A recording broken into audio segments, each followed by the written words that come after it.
Okay, up here I have four different types of movies and the number of people that said they preferred that as out of the four. So this is a good example of a categorical variable, right? They're categories. 20 people chose this category as their favorite. 15 people chose the action category as their favorite. And when you make graphs for categorical variables, you could put them in a pie chart. And a pie chart usually breaks things down into their percentages.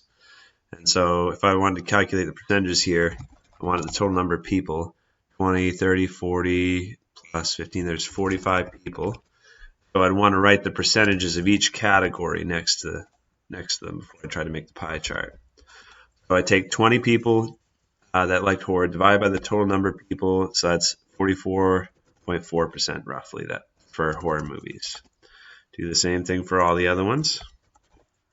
33.3. Usually computers do this part for us, but it's good to know how to do it by hand too. So 10 divided by 45, that's 22.2%. And we did some rounding, so there's bound to be a little bit of error. And then what you would do is you'd break that pie into pieces that are proportional to those percentages. Like 44% is the biggest, so I'd put horror in this part up here. And then I'd usually write the percentage. Action was 33%, maybe something like that. And then romance and sci-fi were both the same, so I'd put those two here. That's a pie chart. Okay. A bar graph has frequencies on the y-axis, and the x-axis is each category. So we got horror, action, romance, and science fiction. So you could put those words here. So frequency means how many people, like what's the count that fits for the category of horror. So we'd want that to go up to 20. And you can make a bar like this. Just make sure the bars don't touch. That's to emphasize that they're qualitative variables. They're categories. They're separate categories. Action was 15, so we want that to go up to wherever 15 is on your y-axis. Romance was 10, and science fiction was 10. So it should be half the size. No, it should be half the size of horror.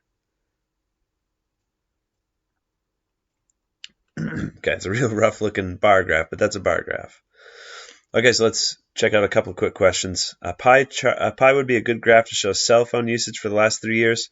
So because it's got time as a variable, you would get more information by making a bar graph than a pie chart for this particular problem, okay? Because then you could do year 1, year 2, year 3, and then you could see the change over time. Maybe it's going up or maybe it's going down over time.